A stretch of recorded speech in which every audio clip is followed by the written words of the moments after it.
I'd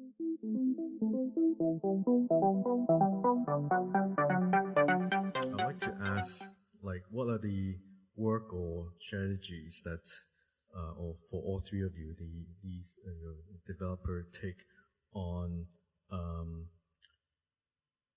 more towards urban renewal with the central business district, right?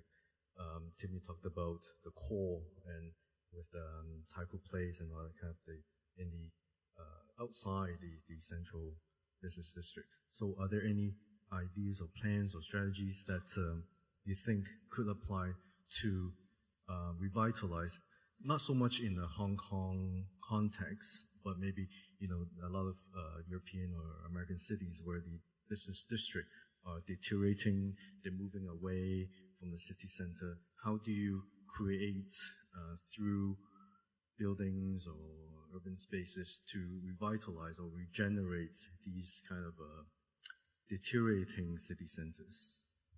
Well, as a developer's point of view, that when we look at an area, as Tim mentioned, that whether the CBD to be shifted outward, is it feasible or not? And also, if that area, as you just mentioned, maybe is some abundant area, either due to the industrial history or whatever, I think the government's policy is a consideration, because for the developing a new so-called CBD or for a dense development area, the infrastructure is the most important to support all those. And amongst all those infrastructures, I think the transportation is another key thing. Without that, no matter how beautiful, how well thought the design is, it's just not matched with people's lives. They can't live there. So that will be the factors I will highly rank.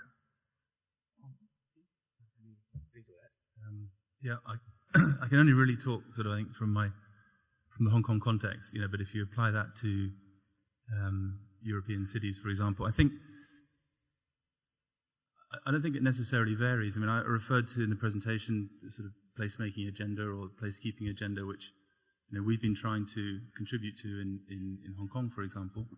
And I think it's really that. It's about trying to activate spaces which may have been forgotten or no longer have a relevance for a particular community, and finding out why that might be the case. So it's about engaging multiple stakeholders, possibly, you know, working with government on public-private partnerships to reinvent spaces. And then, you know, there are lots of different, you know, solutions, but everything from, I think in Hong Kong, for example, you know, we run weekend markets, you know, where people come into what is actually a office cluster, but we have the fortune that we have some streets that we own, so we can close those streets and create a completely different environment with a totally different use, which brings the community into the office cluster.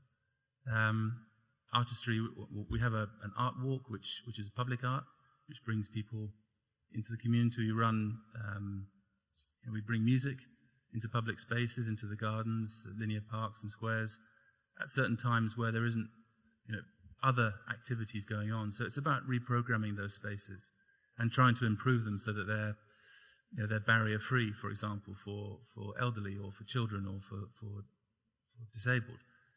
So those spaces are accessible and safe for people to come and enjoy. And I think if you can achieve that, then you find those spaces find new life. I'm just intrigued by coming from a sort of London environment where timing of development and moving ahead with large-scale development is so often related to sort of tenancy and demand and so on. When you're looking at 118 floors of office, how you time or look ahead and anticipate that it's a good time to go ahead with something like that, or, you know, on what appears to be a speculative basis. Maybe you could just say a little bit about that side of development. So just to clarify, so you think in terms of the leasing, how do you forecast the demand, you mean? Yeah. That's a good question. I'm not sure we have a science to that. I think, in some of the developments, we take a long-term view.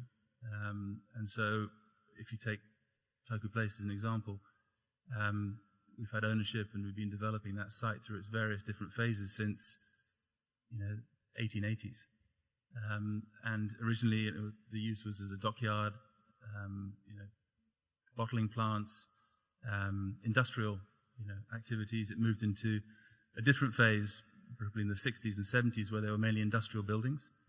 And that was totally regenerated during the sort of tech boom, where those industrial spaces were very suitable for, server rooms and all the particular uses that the tech boom required.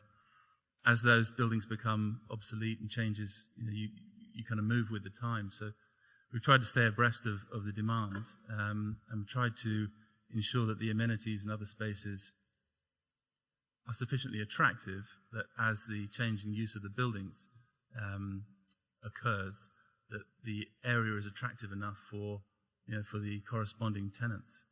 And obviously you try and phase that as much as you can, but I think, for those of you in development, that with development, sometimes your time frames are not always in your own control. So sometimes it's a question of sort of bird in the hand, really. You have so many super tall buildings around China and Hong Kong. What's your feeling on the market demand? To be honest, I am not prepared for this kind of question. But anyway, well, for us, I think we have another. Maybe we can look at the question in another way. Is what kind of products that we are going to propose?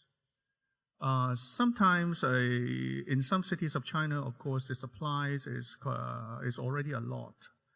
But people may just say that in quite a casual or generalized way, that if we further look into the different segments of the market, say, for example, for those tall buildings that we are now constructing, those areas, what we look at may be some high-end office provisions that we hope those, say for example, Wuhan, that although the general economic, global condition is slowing down, but still Wuhan is in the past few years is still gradually quite steady, even though it is not in a rapid way, but it is steady. And so we will look into that potential and the design or the provisions of all the products that we are going to be put into market. We aim at that will be the top end, the high end class. And in addition, we will also think, as I mentioned in our artisanal movements, we have the 5 core elements, one of which is the bespoke. That means that we will try to pick out what exactly the potential clients or the potential customer they are looking for. And even more so, maybe those they haven't think about yet, that we try to figure it out so that we are providing some unique products in the market that, well, if that is so unique, we may stand for a long time. Hi, this is Keenan Potter with WordSpace. It's kind of a follow-on question to the one that was just asked. When, as a primarily Hong Kong developer, when you enter the China market, I mean, how are you taking essentially that same quality standard criteria from what you see in Hong Kong and essentially replicating it in the China market, or do you see that having to make adjustments to the individual market? I mean, in the case of New World with CTF, it seems like these developments that you have are pretty much equal across the.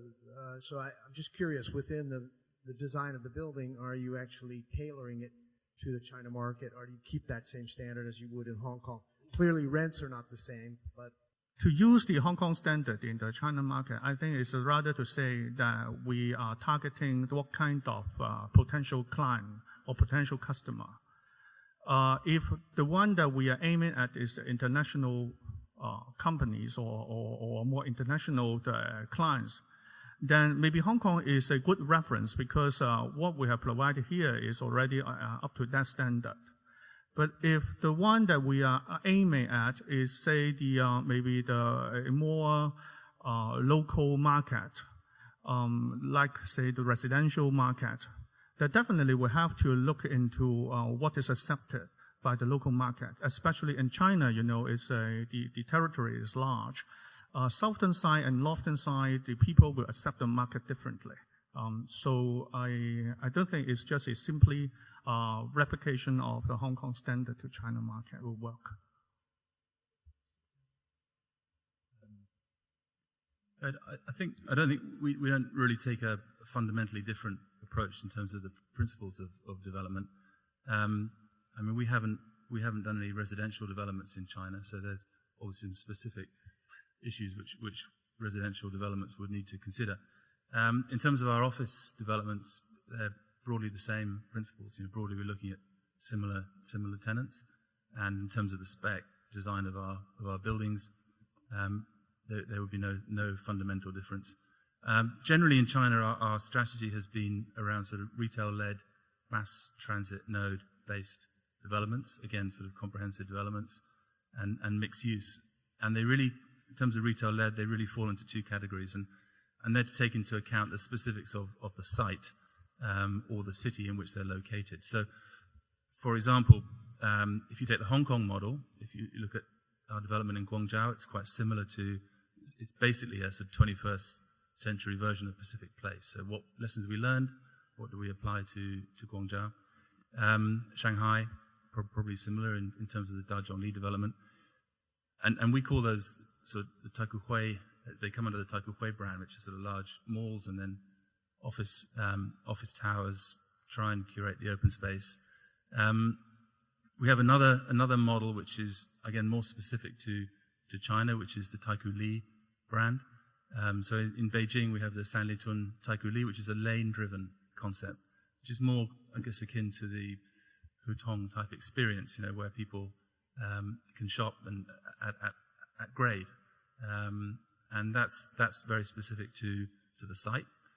And probably in Chengdu is a good example of that, with Taikoo Li in Chengdu, where we had, very good fortune through government, gave us through a tender process, but we had an opportunity to develop a site around a 1400-year-old temple.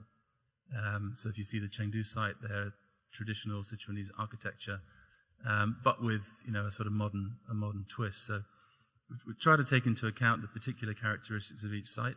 I think the main difference, between Hong Kong, probably anywhere actually, and China, is just China's scale is so much bigger than anything else you do that you're really kind of building everything on a completely different scale, and that would be the main criteria. But otherwise, mass transit, retail-led, so with mixed use is a pretty generic model for us. My question is, in China, Europe, and US, what is the commonality of the CBD? So how are they in common, and how are they different between China, Europe, and US?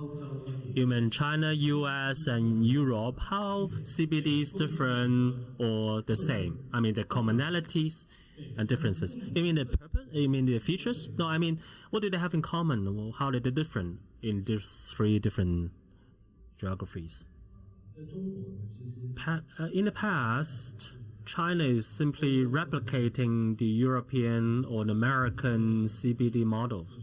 That was what China was doing in the past. It was mainly helped by professional architects or consultants. They might not know what they actually need. They only ask the consultants or architect who have experience, because they don't know what they want. So the architect is going to come over and say, this is what you need. And then China is developing CBD in different cities. However, China nowadays, the way I see it, is China is taking a new approach. This is a Chinese characteristic CBD. It's no longer simply taking advice from European or American consultants. Because in China, the market has been developed for the last 30 years. And China has a lot of experience now, and China does have a lot of own requirements. China is just keep evolving its needs. What will happen in the future? Honestly speaking, nobody carry a crystal ball. We cannot look into the future 10 years after. However, the future that I can see is like in China, CBD is going to be more adapted to human needs. In the past, when we design CBD, we do not design with human needs in mind. But now, CBD is going to be designed with a lot of human demands in the process.